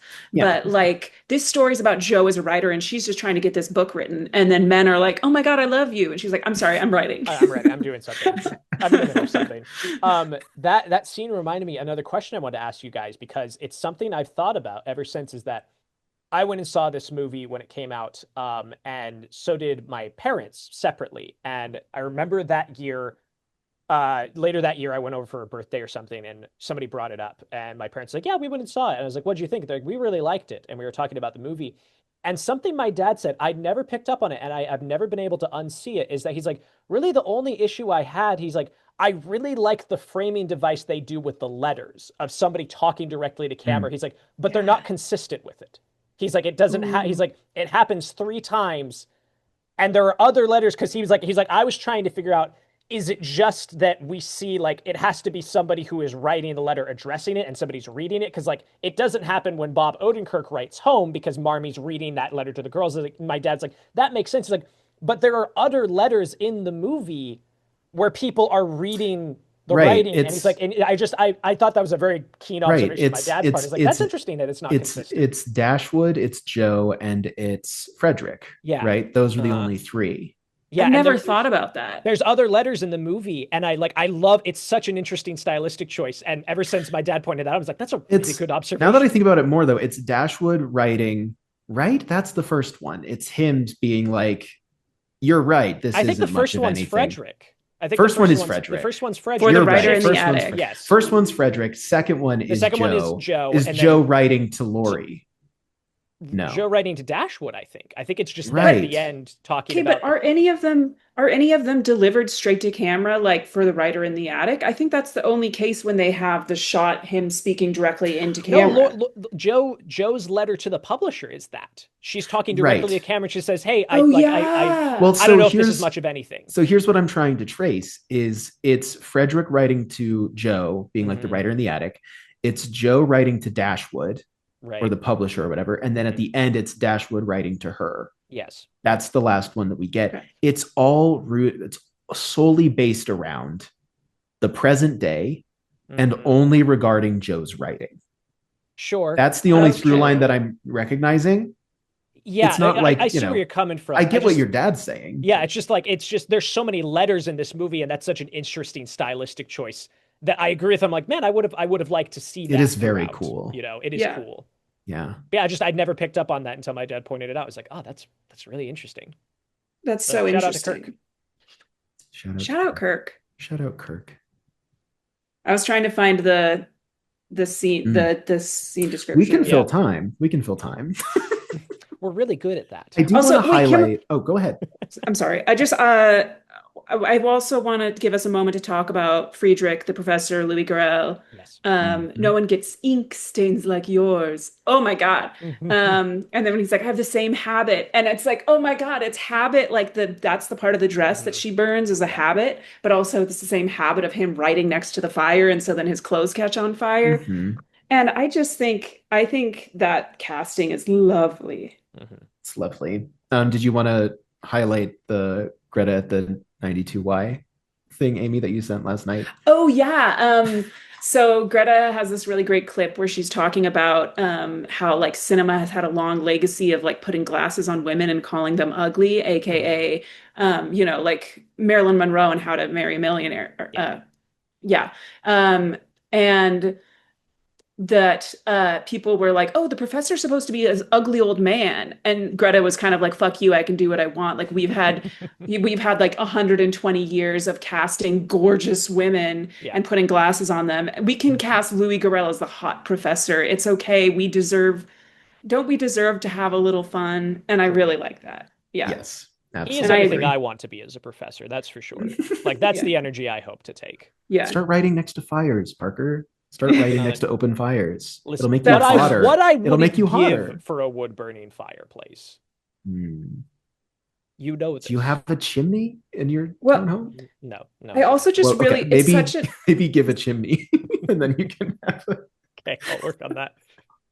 It's such a like relief, because in the 94 version, have either of you seen the 94 version? I haven't. I've seen the Hepburn version a Oh. long time ago, but I have not seen the 90s film. Okay. Okay, I need you both to do something for me right now, which is that I need you to Google Little Women 1994 professor, and I need you to see how old this man is. And Okay, yes, he's let's hot, do but that. Jesus Christ, he's old. Yeah. And I just think that it's so refreshing to see Louis Garrel because it doesn't feel as creepy. Because the 94 version does give a little bit of like, this man is doing some professional misconduct here because he is an old man. Oh, sure. Yeah, It's see. very much professor fucking the student vibes. The first image I clicked on is from an article by the Paris Review titled "Who is Professor Bear Really? An Investigation," which gives it a real sinister energy. Oh dear. Who is he really? Yeah, no, I totally. Oh yeah, I see what you're saying. Absolutely. Yeah. And he's with Winona? Yeah, he's with Winona. See, it's crazy. When it was the tiny little thumbnail, I did a double take. I was like, Kevin Kline? No. Really? No. Sadly. I love Kevin Kline. Sadly. Also, while we're talking about New York City timeline, the cover of this, her running, which is also one of the posters, I really love that because it reflects, not to be a broken record, but Louisa May Alcott's real life. She would go running a lot, which was like not common for the time, but she was a runner. And so just picture Louisa May Alcott in the 1800s, just going for runs through forests in her full 1800s gown. And so that's why they chose to have Jo running through the streets of New York City and then also later through the forest as a reflection of that like force and that movement. Cool. But also it's just like gives such freedom to her character and such beauty to like that movement as she's like speeding through these crowds of people who are just blurs. It's lovely. Absolutely. Yeah. We should probably look at any last things that we want to say before we get to criteria. Sure. But I do just want to say one of my biggest things is I think this is the only successful version of character in a book adaptation writes the book it's adapted from, which is a trope that happens all the goddamn time. Yeah. For example, like Trainspotting 2, even Arrested Development ends with like, they're going to make a movie. It's called Arrested Development. Like every time a piece of media does that, it only really works if it's a comedy. And any other time I always like in Trainspotting 2, it's literally at the end. They're like, and he's going to write a book. What are you going to call it? And it's like, no, we don't need that. We do not need that. But this makes it work. This makes the character writing the book it's based on work for me. And I think it's because obviously it has its roots tied into, this is very much inspired by Louisa May Alcott's true life. That's something that Greta is chasing with this movie. But also, that's no guarantee that it would work. And yet she manages it. Like it's not, you're not sitting there going, wow, it's the book. I get it. It's the book from the real life. I think a scene that does a lot of the heavy lifting on that for me is when the publisher's daughters run in. It's like, what happens to the Little Women? Like, are you publishing this? Like, what? I think that does such a good job because like that is true to life, like that is what happened, is that it just, there was no interest. And then once they were like, oh, I guess there is an audience for this, and I think that helps land that for me in a big way. Also in that scene, classic Greta Gerwig home run when she has Tracy Letts and his wife talking and she's like, you never call after my mother-in-law. And he says, I don't see why I would. And it's just like, why? Greta's really just giving us these little morsels of their relationship. I never call after your mother. You never call after my mother. Yeah. It is so fun. Oh no, that's what it is. I always call after your mother when you've seen her, and I have no godly idea why. Yeah. Just a little peek into their life. It's really good. I love it. That's just a Greta Gerwig touch, It's like, of course we're getting this like perfect little sliver, and it's like that could be a whole movie. That could be its own Lady Bird. But okay, well, just quick shout out to Laura Dern saying I'm angry every day of my life, which is pulled directly from the book. And just adds so much to Marmee as a character as well. And I believe it. Like, you don't think of Laura Dern as being someone who's angry, but like that almost makes the line hit harder because you're like, right, like when she says I'm not patient by nature, you're like, holy shit, Laura Dern's not patient by nature. She's like the most powerful person in the world to have developed patience. Like, if this isn't someone who's patient by nature, then that's so impressive. And so and also just like women as artists, that's like the main, like there's so many quotes where Greta Gerwig is like, it's about women as artists and women and money. It's everything to me.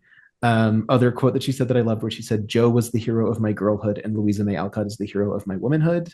Love that. Very good. Oh. Very good. Just good movie. I think I can leave it there.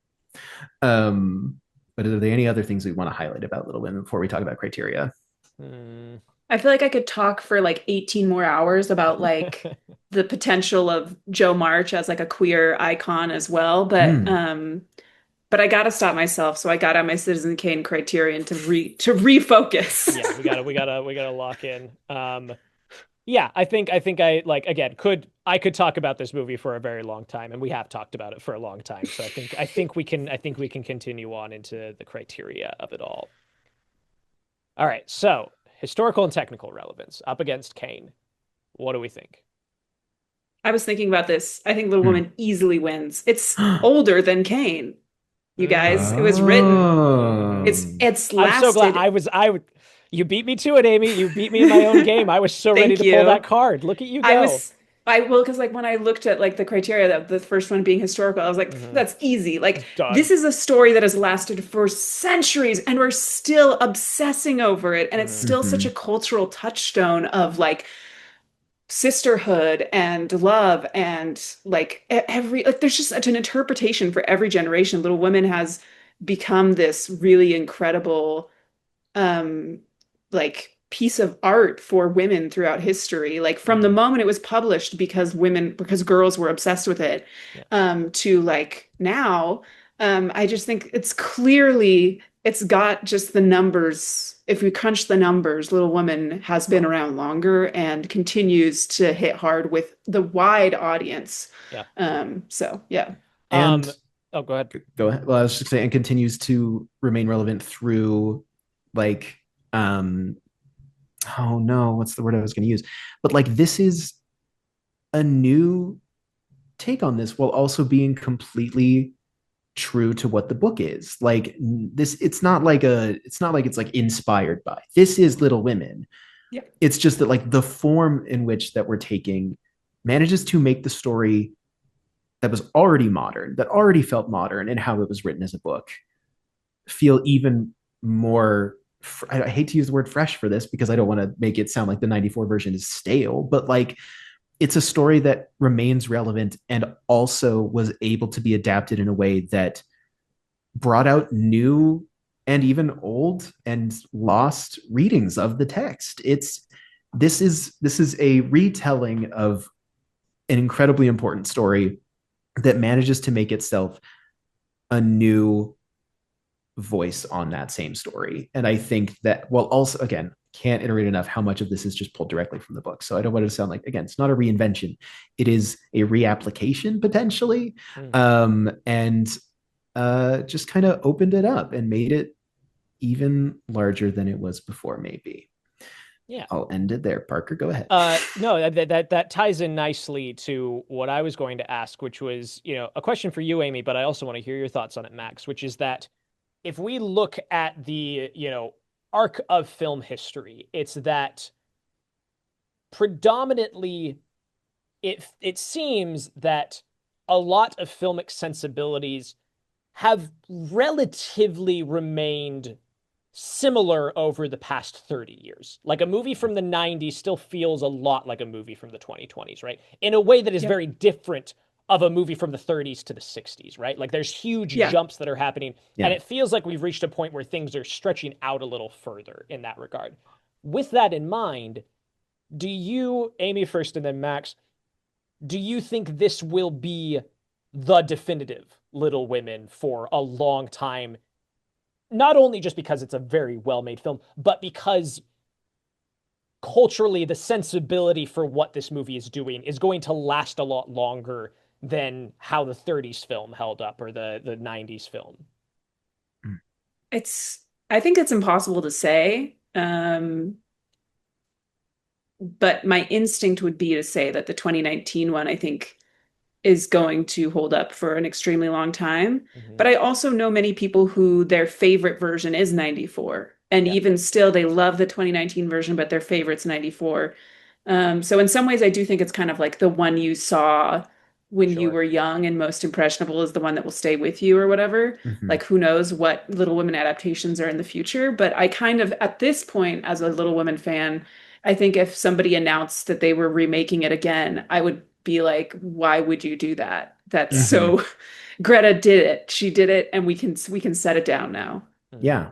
And I think it has the legs to be like the 94 version is for a lot of people, their definitive version that they saw when they were younger. I mean, it connected with like young women across the board. I feel like it like there's a reason that like the proposal scene is something that people reference often, and like women is a meme, Mhm. and like it tapped into that in a way that certain movies have, some of them which we've talked on this about on this podcast, Parker. And I feel like this is one of those like late 2010s, like there was just something in the air. I feel like there's just a set of few movies that came out in like 2019, like around that time, that have just will 22 was such a remain good year for film. important to Huge. people for Yeah. years to come. So Totally. that's I how mean, I and see it. like, I think those are both really great answers. And I agree with you. I think that it is. I think that you're absolutely right, Amy, that a lot of this is just like which is the one that you grew up with. What is Mhm. it's something me and my castmates have been talking a lot about because I'm doing a production of Christmas Carol, and everybody has a different Christmas Carol. Every single Mhm. person I've talked to has a different one. And it really is just like, okay, what was the first one you were exposed to? That's going to be the one you latch onto. And I'm sure a lot of that is the way it is the same way for Little Women. But I agree that I think that it hit in the cultural zeitgeist in a huge way. And not to say like I don't try to lean on this as the cultural landmark because there's a lot of things that go into it, but it's worth talking about that this movie had a budget of 40 million and made 220 back. Like this was a big success, A bona which is fide hit. kind of wild for an adaptation of a novel that is several decades old. Like it's yeah, we've passed the Centuries century. Yeah, old. we've Centuries. Yeah, centuries. you Yeah, can say yeah, it over truly. a century. Yeah. But like is a period piece, and those are kind of box office poison, all things, but it hit. It had legs, it Mhm. moved, and like you said, culturally, like there are memes, there are references to it, people still talk about it, and like I do find it interesting bringing it to the show now when we've got 6 years on it and it's still moving just fine. Like it is Yeah. Mhm. still talked about a lot, it is still held in such high regard. So I would agree with Amy. I think we give this point to Little Women.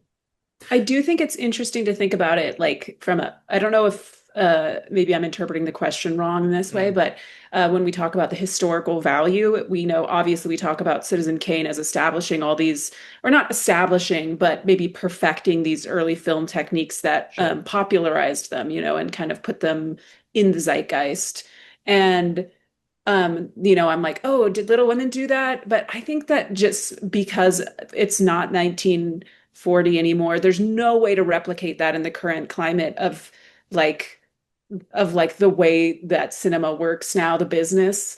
Like it's just such a different thing from the studio system of the Mm-hmm. 40s that we can't possibly compare the historical impact in terms of like the film techniques pioneered versus Little Women because it's just completely different Well, There's circumstances. less technological advancement to really be seen at this right. point. Like And the it's Yeah. context that we usually yeah. pull for this in that exact regard is Mhm. what tips the scales is usually, is this film implementing the same lessons from Kane? And is it utilizing them well? Like, is it plussing Yeah. that material further? And I think Mhm. this is. Like, again, this is a wonderful example of nonlinear structure and parallel storytelling and Hmm. using juxtaposition and Kuleshov effect and editing to tell your story, which is stuff that Kane is playing with. And I think this does it to such a wonderful degree. And so Yeah. that's like if we ever come to like an impasse on that, it's usually that point of like, okay, is this doing what Kane is like setting the groundwork for, and is it building upon it? And I think Little Yeah. Women Yeah. is. No, I love like thinking about like Rosebud and then thinking about coming to see Marmee at the table and Beth's not beside her. Yeah. These parallel timelines, Mhm. this reflection on childhood, this devastating reveal. You're right, it's building on what was established. Yeah. Sorry, I was just doing math in my head of would Joe March have seen the rise and fall Charles Foster Kane. It was just trying to do that math in my head. Would she? Because I'm like, I think she'd have a lot to say about the fall of his publishing. You know, the fact that he went from being someone who was desperately trying to. Anyway, I think she would have a good rant about it. She'd have a good rant. I think she really would have a great rant. I think that like Little Women is a lot about like women, and Citizen Kane is a lot about like men. You know, that's kind of my review. Like I love Citizen Kane. I love Citizen Kane, but the feeling you get is like I need to go take a shower. Mm-hmm. I need to go like cleanse my soul because it's yeah. I can see that. I can totally. I loved the speech when Charles Foster Kane is talking about how he's like, and I just feel like men. And then and everyone talks about that to this day. He goes, but I'm so lonely. Maybe true. And whose fault is that, true. Charlie? Yeah. How well do you think this movie's doing what it's trying to do is the second piece of criteria. Flawlessly. Like I don't yeah. What do you want me to say? Again, our criteria questions are always a little redundant by the end of the discussion. Yeah. Just checking in. It's kind of just like you read through the whole thing and then there's like check boxes. Look, we got to chalk them up on the board, you know? Yeah, absolutely. I think it's flawless. I got no argument. Flawless. Yeah, no, I don't like. Yeah. Is it immediately? Amy, yes. Amy, as a fan of Citizen Kane, is it more flawless than what Citizen Kane is doing with what it's trying to do? I'm biased, but yeah. Okay, great. Then that's all you need to say about that. Move on. Next question. Like, literally, it's good because Max and I have developed over the years a very interesting characterization on the show of Max being the Wellsite, being the one who has watched the other films and written and directed and starred in a short about this man and read the book, and it's like maybe we need to be nicer to Citizen Kane, and I am firmly the contrarian and be like, move on. But also the important detail is that you teach about this film all the time. I teach about this so film it's not all like the time. It's not like you're just we fall into the trap again of defending our premise, which we've done I think every week. My point in bringing this up is that I'm glad Amy is here as a lover of Citizen Kane and can still back up and be like, no, it's Little Women. Yeah. No, absolutely. No, I think like my formative childhood crushes were like Orson Welles and like Emma Watson. So what a place to be. Here we are. What a time to be alive. I mean, those are, that is peak, A path diverges in the woods, and at one end is Orson Welles, and the other end is Emma Watson. Which will you choose? I do think, oh nope, my brain just went blank. All good. Nope. All right, moving on. Okay, final piece. Is this working? How well do you connect with this thing? I don't like it very well. I just for me. By the end of this, I feel kind of like Parker's students. I just didn't understand what your guys' feelings on the movie were. I am neither little nor a woman, so I don't know what this. I can't see myself. I can't relate to that. I get it's not for me. It's blue and orange. Yeah, I can't tell what that means. No, this again, like I said, this movie is a top 4 to top 5 for me. Like constantly, I think that there are movies that like maybe hit me in the soul a touch harder, but I don't think there's a single movie that makes me cry the way this movie does. Like I weep when I watch this movie several times throughout. Most movies can get like one get out of me. It's the one big moment. When Harry Met Sally's got it. It's Wonderful Life has a few, but like this is like a dozen moments of just getting weepy watching this. I connect with this on a very personally deep level, I think. Even just reading, like at work, sometimes I work at the library and I'll just pull up a screenplay to have in the background to read if like no one's at the desk. And I've had to stop doing that because I do start crying at the desk, especially if I'm reading Little Women. Yeah. It's just, and then I'm not going to be able to, I need to go home for the day. I'm out. Yeah, that's how I feel about it. I connect. Yeah. I also connect to it. I would after I feel like those are such lovely after putting stories. it in cold storage for a few years. Well, I realized because I didn't watch it for so long because I was partially trying to protect it from, kind of where the world went after I saw it. But then I watched the movie and I went, oh, that's very Little Women 2019 coded of me to be like, I just want to preserve my Oh, memory yeah. of this movie in like Yeah. a snow globe forever. Yeah. And so revisiting it, I was like a little like, I know I'm gonna love it, but like I wanted it to be like the perfect environment for watching. I just had to kind of toss that away, not realizing that the movie in and of itself makes for the perfect viewing experience, no matter who you're watching it with, or alone, or where. Like, Yeah. it connects, and it always connects. Whether there's a 6 years difference. If I had just waited for 7 years, it would have been the gap from the movie. Yeah, But we could have hit it big next year. I think this was lovely, and I really connected with it, and I want to watch it again. I mean, I literally Yay. am like, I'll just watch it again. Like, Put why it not? on. on. Okay, so criteria is 3 for 3. Yeah. What were yeah. you going to say, Amy?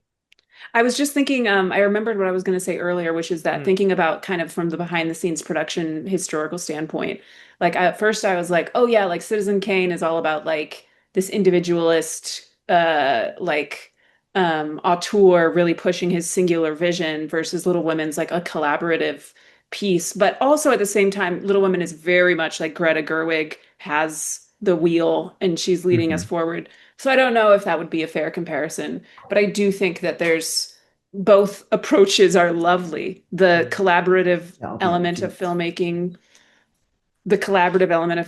versus the auteur theory. Both are lovely. Yeah. I do need to go. Someone else is we'll wrap it requested on this up. room. But I mean, the criteria is point to- clear. I think we know the answer. Amy, would you like to say it? Would you like to be the one to say it? Do you know what to say? No, I don't know what to say. Is it better? Yeah. So we Is say it like better? film title is Little better. Women. Is it better than Citizen Kane? And the answer is yes. Yeah. Yes. Yes, it is. Absolutely. Wonderful. Lovely. Thank you so much Amy, for being thank you here, so much Amy. for being here. Thank you. Thank you for having Yeah. me. This is my favorite movie, so. I'm so this is glad super that we met in time for you to come on. And slapdash to get Max out the door. Next Yes. time, we're Next talking time, about my Local Hero. My favorite movie, Local Hero. Max's One of my favorite favorite movie. movies. Maybe my favorite movie. I think it's We'll your find favorite. out. I'm going to say Cool. for you it's your favorite. 1983 Scottish film, Bill Forsyth. Let's do it. That'll be Let's next time. do it. All right. Max, thanks, you can tell everyone.